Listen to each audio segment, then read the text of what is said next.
Bonsoir à toutes, bonsoir à tous. Je suis David Santini. Je suis praticien en hypnose ericksonienne sur Paris. Je reçois les gens au cabinet et je les accompagne dans leurs problématiques. Alors, qu'est-ce qui m'a, dans ma pratique de l'hypnose, qu'est-ce qui m'a attiré vers cette question du deuil? Qu'est-ce qui m'a amené à m'y intéresser? Eh bien, premièrement, c'est une idée toute simple. C'est que le deuil, c'est une des très rares choses qui est partagée par absolument tous les êtres humains. J'ai traversé des moments de deuil. J'en traverserai certainement d'autres. Vous tous ici avez traversé des moments de deuil.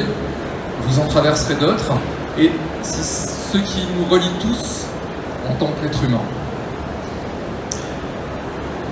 Et puis, il y a une deuxième idée, qui est peut-être un paradoxe aussi. C'est que dans notre société aujourd'hui, notre société occidentale, européenne, et même peut-être encore un peu plus en France, on parle de plus en plus de la mort. La mort revient dans le discours politique, dans le discours médiatique, notamment avec toute la réflexion sur la fin de vie. On parle de plus en plus de la mort, et pourtant, on passe complètement sous silence le deuil. Le deuil, personne n'en parle. Alors, on a l'impression que le deuil, quelque part, c'est quelque chose qui fait un peu peur. C'est quelque chose qui est douloureux. C'est quelque chose qui est nécessaire, mais autant le faire vite, le faire le plus efficacement possible, et puis le laisser derrière, et puis passer à autre chose. Or, le deuil, ça marche pas comme ça. Et puis, le fait de ne pas en parler, ça va véhiculer des fausses idées.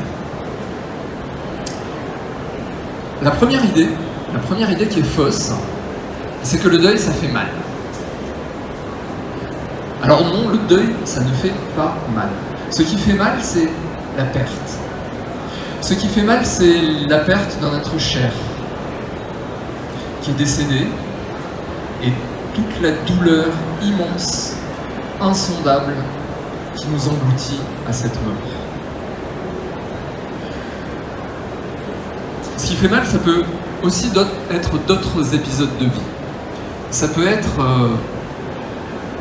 par exemple, la perte d'un emploi lorsqu'on est licencié. Ça peut être la perte du cadre de vie quand on est obligé de déménager. Ça peut être la perte de l'être aimé dans une séparation amoureuse.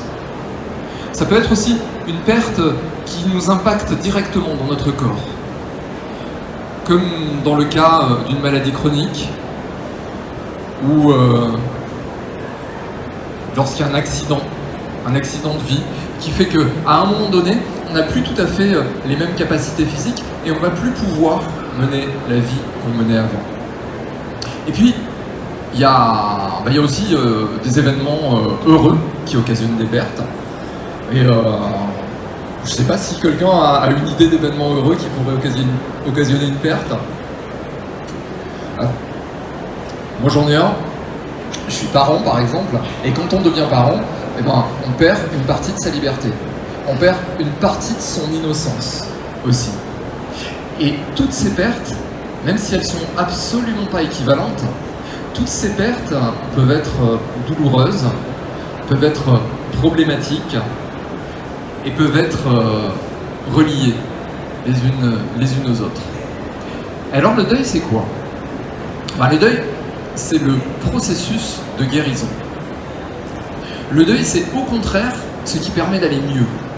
C'est au contraire ce qui permet de guérir. Et donc, le deuil a tout à fait sa place dans le cadre d'un accompagnement thérapeutique. Alors, il y a cette idée que le deuil, c'est avant tout un processus. Alors, tout à l'heure, on va détailler exactement quel est ce processus, les phases par lesquelles il passe, mais cette idée de processus, c'est que c'est quelque chose qui se passe indépendamment de notre volonté. Indépendamment de notre volonté et peut-être même aussi indépendamment du fait qu'on puisse en avoir conscience. Le processus de deuil se réalise par lui-même. Le processus de guérison se réalise par lui-même. Par contre, ce qu'on va pouvoir faire avec ce processus, on va pouvoir l'accompagner. On va pouvoir l'accompagner pour qu'il se passe de la manière la meilleure et la plus efficace pour la personne. Et pour accompagner ce processus de deuil, il va falloir avoir certains outils. Alors, il y a différentes approches dans l'accompagnement du deuil. On peut peut-être, par exemple, avoir besoin d'une aide médicale et travailler avec un psychologue ou avec un psychiatre. On peut aussi avoir besoin de paroles et d'échanger son expérience avec des gens qui vivent la même chose. Et c'est le cas de ce qu'on peut réaliser dans les groupes de parole que proposent les associations sur le deuil. Et puis, l'approche dont j'ai envie de vous parler, c'est celle de l'accompagnement grâce à l'hypnose ericksonienne. Alors, l'accompagnement en hypnose ericksonienne, il a vraiment quelque chose de différent des autres approches. En quoi? On va voir tout à l'heure en quoi il est différent. Mais c'est le fait vraiment de cette différence qui le rend extrêmement intéressant, extrêmement efficace et extrêmement indiqué pour réaliser ce travail de deuil. Alors, juste très rapidement, en quoi il est différent, c'est que dans le travail en hypnose, on va beaucoup moins s'intéresser à la parole, on va beaucoup moins s'intéresser au récit. Ce qu'on va faire, c'est qu'on va venir travailler avec les différentes strates de nos émotions, travailler avec les différentes facettes de notre inconscient. On va activer des ressources, on va aller chercher et activer la résilience, et puis on va aussi beaucoup utiliser l'imaginaire. L'imaginaire pour créer le monde d'après le deuil, pour pouvoir l'imaginer pour qu'il puisse advenir. Et c'est en ça que l'approche hypnotique va être particulièrement intéressante et différente des autres approches. Alors, j'aimerais pouvoir, dans ce moment qu'on va passer ensemble, répondre à 3 questions, qui sont un peu quelque part aussi les 3 parties de mon exposé. C'est premièrement, pourquoi s'intéresser au deuil et qu'est-ce que le deuil? Je vous ai déjà donné quelques petits éléments en introduction.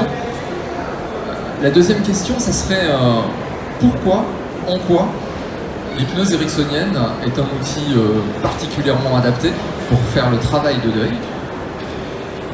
Et la troisième idée, la troisième question, c'est pourquoi le cadre de l'accompagnement thérapeutique, on peut le réaliser en cabinet avec un thérapeute, avec un professionnel de l'hypnose, et le cadre parfaitement adapté pour réaliser ce travail.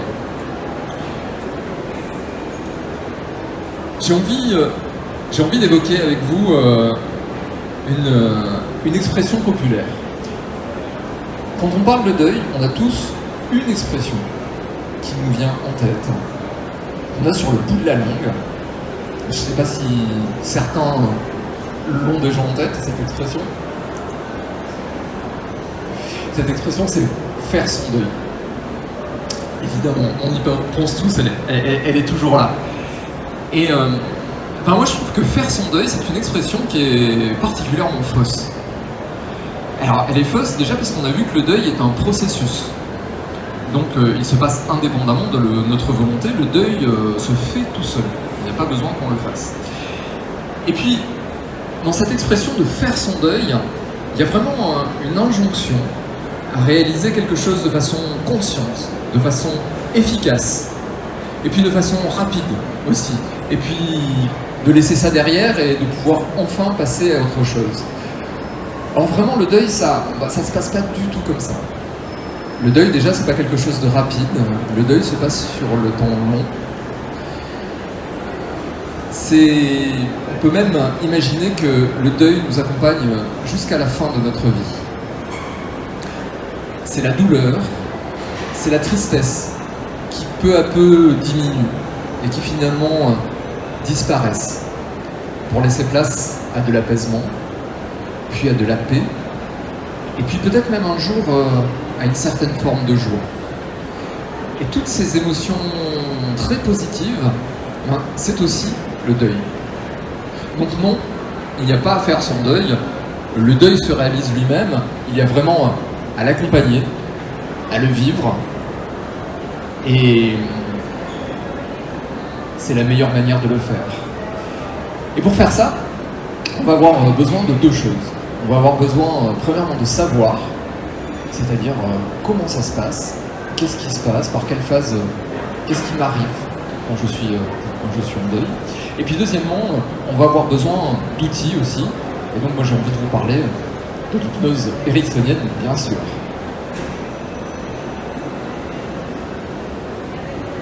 Alors, qu'est-ce que le deuil? Qu'est-ce que les deuils finalement?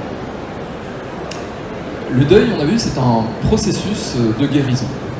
C'est un processus de guérison. S'il y a un processus de guérison, c'est qu'il y a une blessure psychique à un moment donné. C'est par exemple le moment où une personne aimée décède. Au moment où cette personne décède, le lien émotionnel qui nous relie à cette personne, le lien émotionnel est brisé. Et ça, c'est la blessure. C'est ce lien émotionnel fort qui se brise. Et au moment où cette blessure arrive, alors le processus de deuil se déclenche automatiquement. Et ce processus de deuil, il va avoir deux aspects. Le premier aspect, ça va être l'aspect, celui qu'on perçoit le plus facilement, qu'on imagine le plus facilement, c'est cet aspect de cicatrisation. De cicatrisation de justement cette blessure psychique. Et puis, le deuxième aspect, ça va être celui d'intégration. L'intégration de la relation, l'intégration du lien psychique perdu.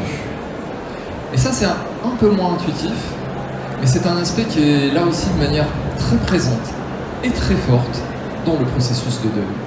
Donc deux aspects, cicatrisation, intégration. Et ces deux aspects, eh bien, ils vont se dérouler au cours d'un certain nombre d'étapes. Alors, pour vous parler de ces étapes, je vais me baser sur le travail du docteur Christophe Forêt, que certains connaissent, qui est un spécialiste, un psychiatre spécialisé dans le deuil. Alors, il y a d'autres personnes qui ont travaillé dessus. Il se trouve que le docteur Christophe Forêt est celui qui a un travail qui est le plus récent. Et puis, il se trouve aussi que ça a été mon professeur à la fac de médecine. Alors, évidemment, ces 4 étapes, elles sont théoriques. Donc, après, elles s'adaptent dans la vie en fonction des circonstances, en fonction des personnes, en fonction de tout un tas de paramètres. Mais on peut vraiment les retrouver telles quelles quand on les analyse. La première étape, c'est vraiment au moment du décès de la personne, l'étape de sidération et de choc. C'est un moment où, au niveau de la tête, au niveau intellectuel, on sait que la personne est décédée, et par contre, au niveau émotionnel, l'information elle n'est pas arrivée. Il y a vraiment un peu comme un blocage. En fait, c'est pas un blocage, en fait, c'est une protection, tout simplement. Parce que le choc est fort, il est violent, et il va falloir l'amortir. Donc il y a une protection psychique qui se met en place. Et dans cette première phase, en général, on va pouvoir être hyper actif. On va s'occuper de tout, on va informer les proches, on va organiser les obsèques. Voilà, on va être très, très présent, vraiment dans l'activité, souvent dans l'hyperactivité aussi. On a l'impression de ne pas arrêter de bouger, de ne pas arrêter de faire des choses et qu'on a besoin. On a besoin comme ça de bouger, d'organiser, de régler des problèmes. Et puis, c'est un moment aussi où on peut se sentir un peu déconnecté de ses émotions et trouver ça bizarre. Se dire, tiens, je me sens pas si triste que ça, c'est bizarre, je pleure pas. Ça peut même être au moment des obsèques et se dire, c'est bizarre, les larmes viennent pas. Et on se sent un peu sec, vide à l'intérieur, comme s'il y avait un peu rien. Juste du blanc, juste de l'espace. Et c'est normal. Et c'est normal, c'est vraiment ce processus de protection psychique, de protection émotionnelle, qui fait qu'on est un peu dans la sidération du choc. Et puis, l'information, elle commence à diffuser tout doucement vers notre perception plus émotionnelle. Et à un moment donné, on rentre dans la deuxième phase du deuil. Cette deuxième phase, c'est la phase de fuite et de recherche. Alors, le lien émotionnel a été brisé. Et pourtant autour de nous, il y a plein de choses qui peuvent le raviver. Il y a les photos d'abord. On a plein de photos sur son téléphone, les photos dans les albums, on peut les ressortir, les mettre chez soi. Il va y avoir aussi peut-être des enregistrements audio. C'est le moment où, en général, on rappelle la messagerie qui n'a pas été encore arrêtée et on peut encore entendre la voix de la personne. Et puis, il va y avoir aussi des choses plus kinesthésiques au niveau du toucher, au niveau de l'odorat. On va retrouver un vieux pull, on va retrouver des vêtements, on va pouvoir retrouver l'odeur, on va pouvoir retrouver le toucher. Et toutes ces choses, quelque part, elles viennent alimenter encore le lien émotionnel qui a été brisé. Alors, on est effondré, on est extrêmement triste, et pourtant, c'est vraiment pas le moment le plus dur dans le deuil. Et cette deuxième étape, elle peut durer assez longtemps. Elle peut durer plusieurs mois, elle peut même durer presque une année. Et puis, souvent, autour de la date anniversaire du décès, il y a un moment où il y a un glissement qui se fait vers une troisième étape. Cette troisième étape, c'est celle de la déstructuration. C'est le moment où tout ce qui ravivait le lien émotionnel, toutes ces choses perdent de leur force, perdent de leur efficacité. Il n'y a plus de nouvelles photos. L'abonnement de ligne téléphonique a été arrêté, il n'y a plus de voix enregistrées. Le vieux pull qu'on avait l'habitude de ressortir, finalement il est tellement vieux qu'il ne sent plus rien, on l'a passé à la machine, on l'a même peut-être jeté. Et il n'y a plus rien qui vient nourrir ce lien émotionnel. Et c'est le moment où tout en nous prend conscience de la perte. C'est le moment où on a l'impression de plonger au cœur des ténèbres. C'est un moment de profonde solitude. Souvent ça arrive un an, un peu plus après, et les gens autour se disent bon, ça fait un an, tu peux passer à autre chose, non, t'as beaucoup pleuré pendant un an. Alors que non, en fait, on est en plein milieu du processus. Et c'est le moment où on est vraiment au cœur des ténèbres et on a l'impression que plus jamais rien ne changera. On a l'impression que plus jamais on ne retrouvera de l'apaisement, plus jamais on ne retrouvera de la joie. Même si un médecin ou un ami peut vous dire une chose inverse à côté, on n'en est pas du tout convaincu. On se dit oui, mais pas moi. Moi, je resterai dans cette tristesse à vie. C'est pas possible de s'en sortir. Et cette troisième étape, c'est vraiment la plus dure, et elle peut durer assez longtemps. Elle peut durer des mois et des mois encore. À un moment donné, cette troisième étape prend fin pour laisser la place à une quatrième étape. Alors là encore, c'est vraiment très défini au niveau théorique, mais dans la réalité, ça se fait de manière beaucoup plus entremêlée.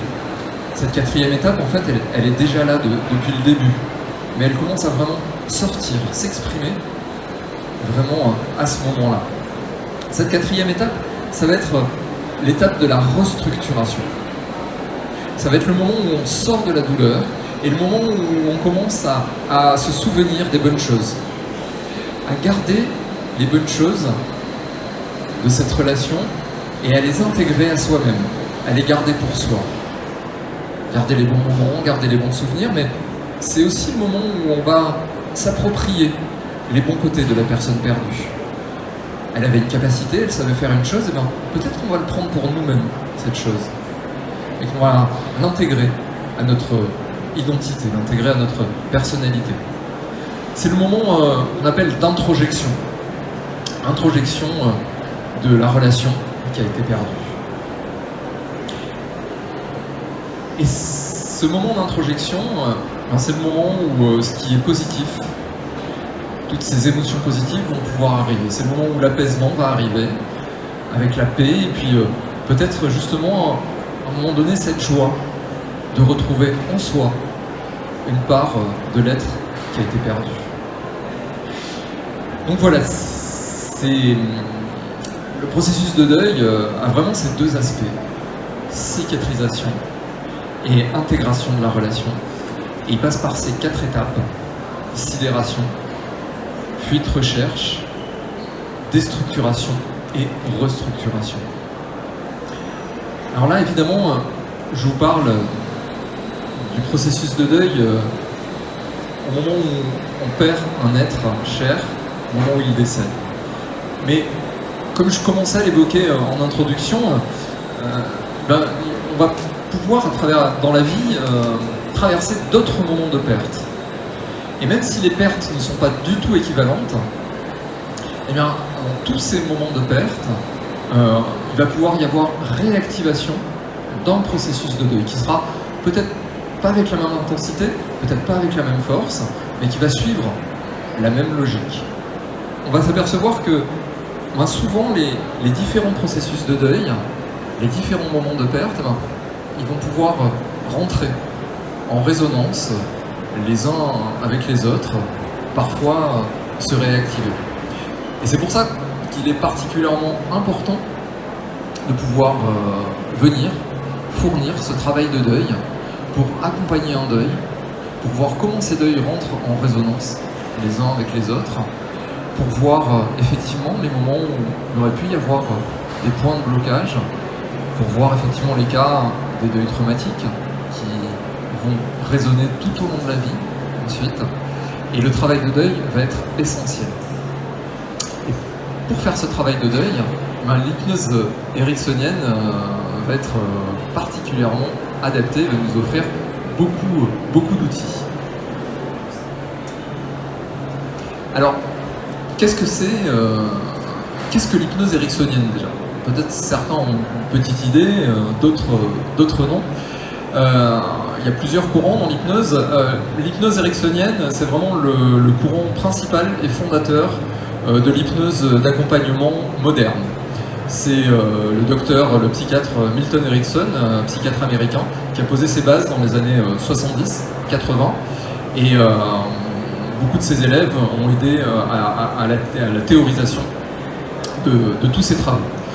Alors il y a d'autres courants en hypnose qui souvent s'appuient sur les bases d'hypnose ericksonienne.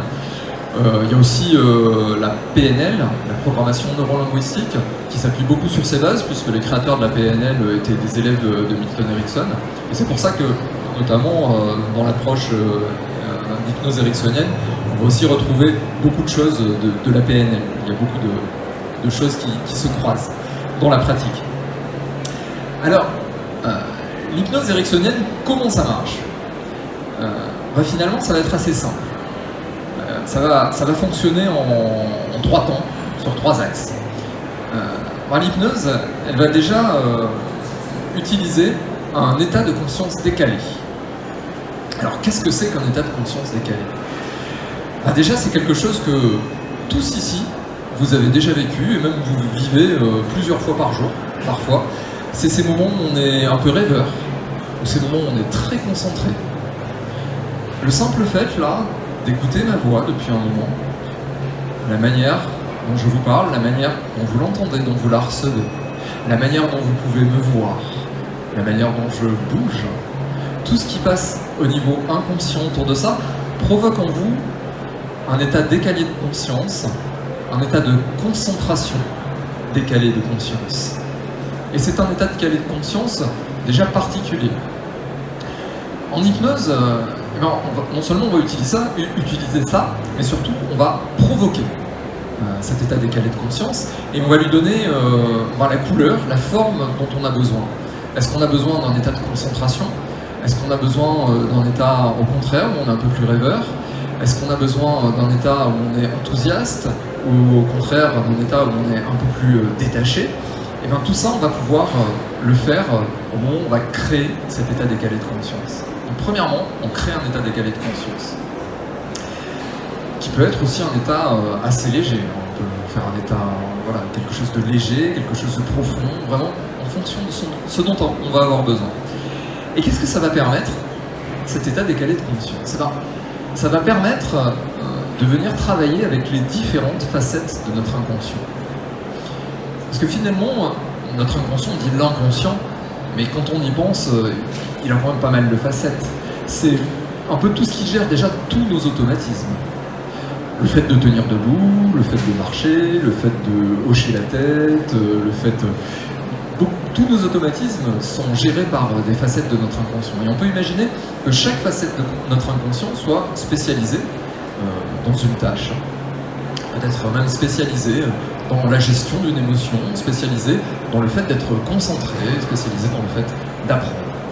Et l'état décalé de conscience qu'on a créé va nous permettre de venir travailler, de venir nous adresser à toutes les facettes de l'inconscient et plus particulièrement celles qu'on aura identifiées comme étant importantes dans le travail qu'on a à réaliser. Et une fois qu'on peut s'adresser à cette partie, cette facette de l'inconscient importante pour le travail, ou ces facettes importantes pour le travail, et finalement on va venir juste simplement activer un changement grâce à une suggestion. Et finalement, ça va marcher comme ça. On crée un état décalé de conscience, on vient s'adresser à la facette de l'inconscient qui a besoin de travailler et on lui propose de changer avec une suggestion. Et c'est tout simple dans la réalisation. Et pour réaliser ça, on va avoir beaucoup d'outils très différents qui vont nous permettre de nous adapter à la personnalité de chacun, aux besoins du travail qu'on va avoir à réaliser, même au moment où on va le faire. On va avoir beaucoup d'outils très différents qui vont nous permettre de faire ça. Et alors, du coup, quand on fait ça, ça veut dire qu'est-ce qu'on va bien pouvoir faire? Parce que faire des changements, c'est bien, mais ça veut dire quoi? Il va y avoir plusieurs zones d'action sur lesquelles on va pouvoir intervenir. Et vous allez voir que ça rejoint notre questionnement sur le deuil, puisque toutes ces zones d'action sont vraiment en lien direct avec le deuil. La première chose sur laquelle on va pouvoir venir travailler, ce sont les émotions. Et dans le deuil, dans la perte, des émotions, il y en a beaucoup. Des émotions parfois très fortes, des émotions qui peuvent être même négatives.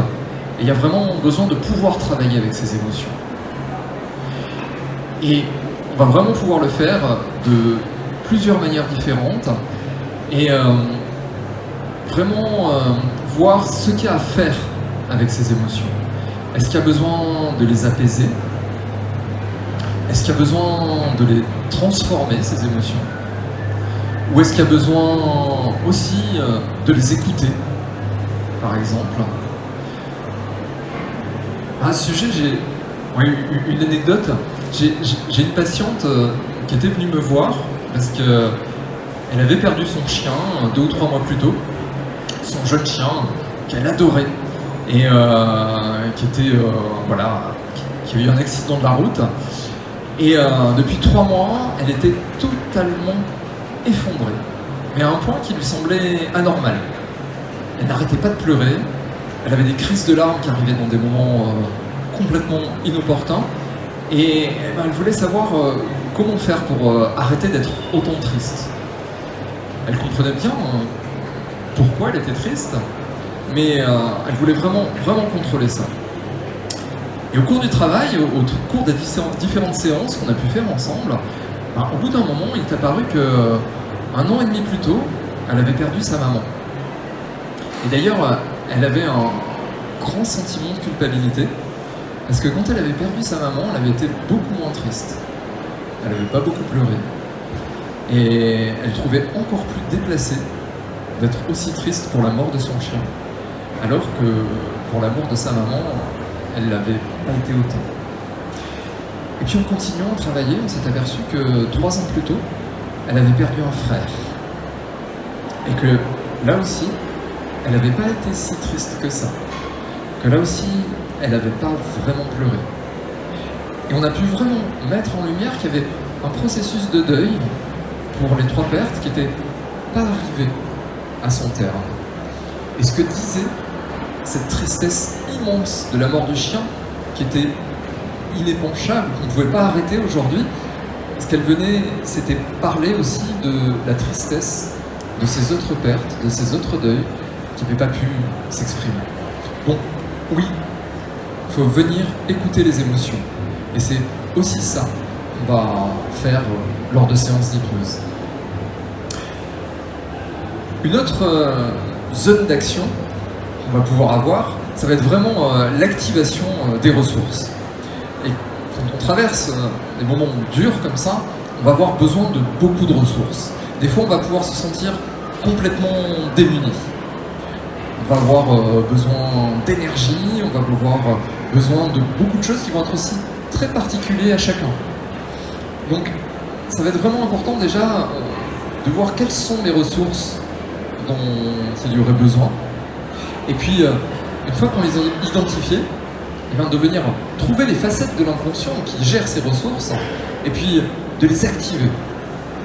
Et puis même, si par hasard certaines ressources n'existaient pas à l'intérieur, eh bien, grâce à l'hypnose, on va aussi pouvoir les apprendre, ces ressources, les créer, les faire exister.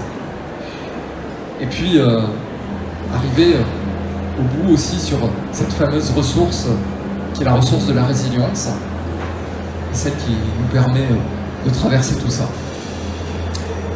Ensuite, notre zone d'action sur laquelle on va pouvoir travailler, ça va être de remettre du mouvement dans le temps.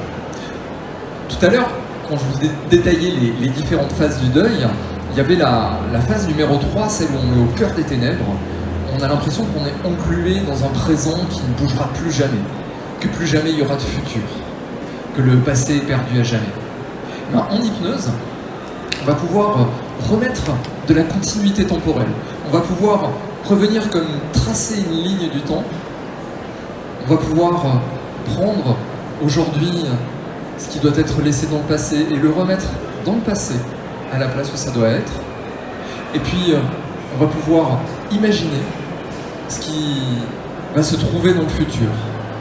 Et en retraçant cette ligne du temps, en remettant les choses à leur place, on va pouvoir remettre la personne en route, la remettre en mouvement et lui permettre d'avancer dans son travail de deuil. Puis encore un domaine très important dans les moments de deuil, c'est les moments, tout ce qui est lié à l'identité. Quand on perd quelqu'un de proche, quand on perd même son emploi ou son cadre de vie, ou ses capacités physiques, on a vraiment l'impression de perdre une partie de son identité. On n'est plus la même personne, c'est comme si on nous avait arraché quelque chose. Et en hypnose, on va vraiment pouvoir venir travailler sur ce niveau de l'identité, sur ce qui a été perdu. Et puis, plus tard dans le deuil, au moment de l'introjection, on va pouvoir se réapproprier ce qu'il y avait de bon dans la personne, les capacités de la personne qui est partie, qui nous a laissés, pour finalement en faire comme une nouvelle facette de son identité.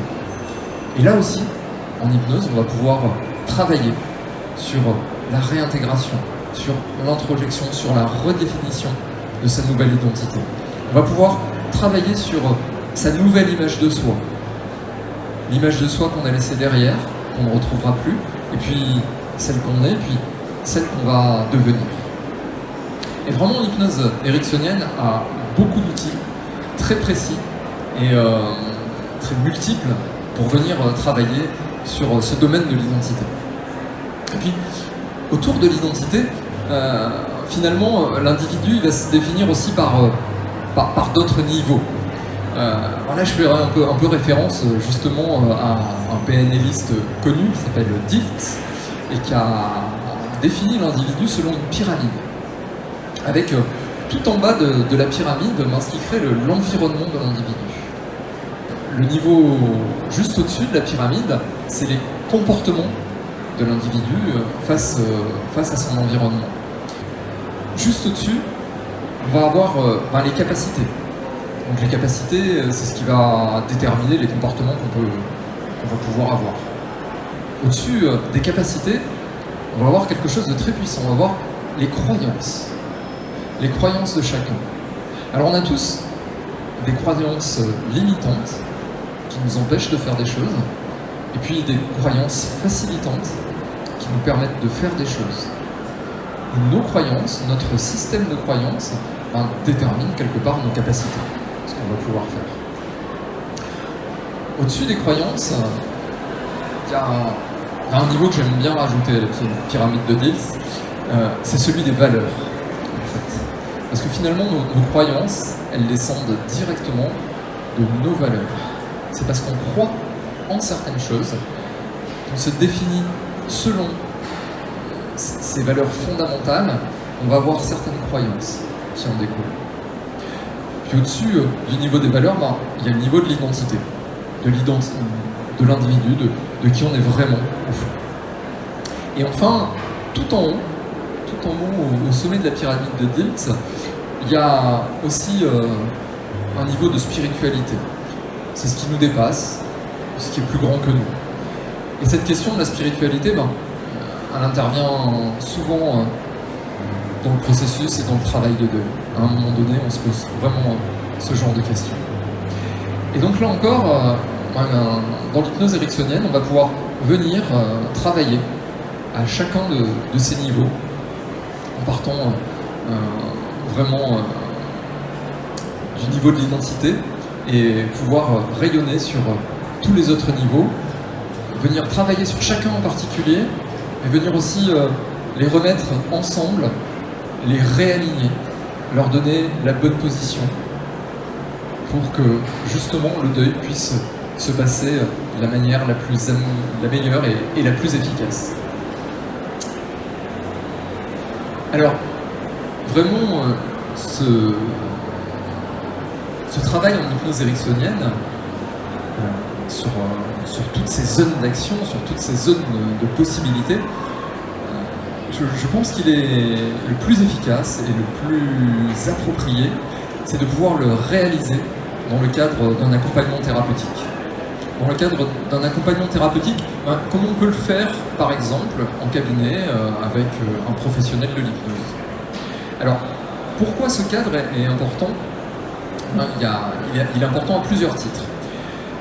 La première idée, et elle tient vraiment au deuil, et pas du tout à l'hypnose, la première idée, c'est que le processus de deuil, le travail de deuil, il a absolument besoin du regard de l'autre. C'est pas quelque chose qu'on fait tout seul dans son coin. Et notamment, c'est pour ça qu'on a beaucoup de cérémonies, on a beaucoup de rituels au moment des obsèques, au moment du décès, le simple fait, ne serait-ce que de s'habiller en noir pour signifier aux autres qu'on est en deuil et que les autres nous reconnaissent comme étant en deuil. Il y a vraiment besoin de quelque chose de l'ordre du regard de l'autre. Et c'est pour ça que c'est important d'avoir un thérapeute qui nous accompagne et qui puisse être ce regard de l'autre. Comme on l'a vu tout à l'heure, dans un deuil, même un petit deuil, on pourrait dire, ou même un deuil secondaire, eh bien, il peut y avoir à un moment donné d'autres deuils qui se réactivent, des choses plus profondes, plus dures, qui reviennent à la surface. Et pour pouvoir travailler sur ça, pour pouvoir traverser tout ça, eh bien, il va y avoir besoin d'un cadre sécurisé. Et justement, l'accompagnant, l'hypnopraticien, va créer ce cadre avec vous, il va le créer pour vous. Et c'est extrêmement important que vous vous sentiez en sécurité. Donc c'est important, effectivement, d'avoir déjà un thérapeute qui est compétent, mais aussi un thérapeute dans lequel vous ayez confiance, avec lequel vous vous sentiez bien. Et c'est extrêmement important de choisir son thérapeute.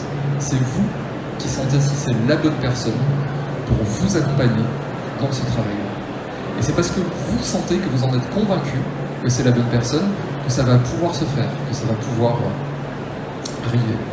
Dans ce contexte sécurisé, eh ben, l'accompagnant va pouvoir être à côté de vous pour venir affronter toutes les émotions très dures qu'il y a à affronter.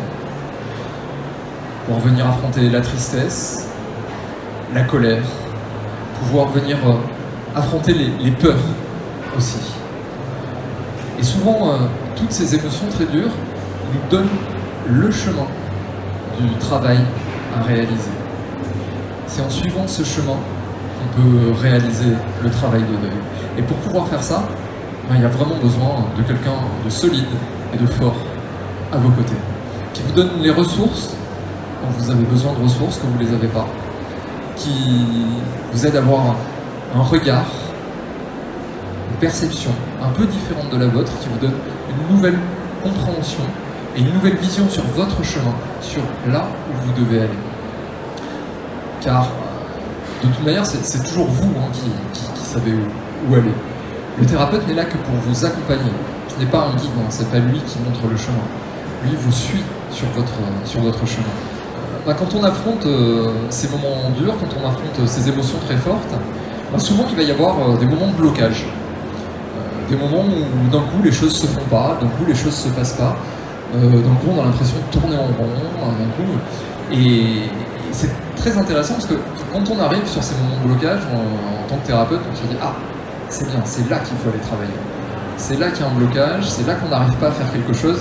Ça veut dire que c'est l'endroit où il faut venir travailler. » Et ces blocages, en fait, sont assez naturels. C'est toujours et encore des systèmes de protection du psychisme. Comme il y a un danger, comme il y a quelque chose de dur, alors le psychisme se protège et il empêche d'y aller. Et il va falloir, là encore, être accompagné par quelqu'un pour pouvoir contourner ces blocages tout en restant en sécurité. Parce qu'il y a toujours un risque, justement, à enlever un système de protection. Et donc il faut pouvoir le faire avec quelqu'un de compétent. Il va falloir à un moment donné redonner de l'autonomie aux patients.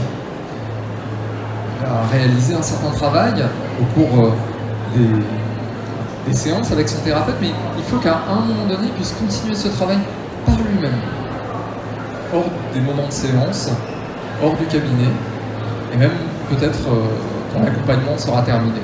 Et ça, c'est quelque chose qui va se mettre en place avec le thérapeute, notamment au travers de construction de rituels, au travers de mise en place de certains processus d'auto-hypnose aussi, et qui sera une auto-hypnose qui sera sur mesure pour la personne, avec vraiment les outils dont elle aura besoin et les ressources dont elle aura besoin. Donc c'est un peu pour toutes ces raisons que le cadre vraiment de l'accompagnement en thérapie est vraiment le plus adapté et le plus efficace pour l'accompagnement du travail de deuil. Donc on arrive un peu à la fin de cette présentation et j'espère vous avoir donné des éléments de réponse aux 3 questions que j'évoquais tout à l'heure. Pourquoi c'est important de s'intéresser au deuil? En quoi l'hypnose peut être un outil vraiment efficace et en quoi le cadre de l'accompagnement en thérapie est vraiment adapté. J'aimerais vous livrer une pensée, juste pour terminer. C'est que finalement, le deuil est une forme de mort pour soi-même. C'est finalement une transformation initiatique. Une forme de mort de notre ancienne image, de transformation et de renaissance de notre nouvelle identité. Et finalement, c'est cette transformation initiatique qu'on accompagne, que j'accompagne, dans le suivi thérapeutique avec les gens qui viennent me consulter sur cette question. Voilà, si vous avez des questions, je serai ravi de vous répondre.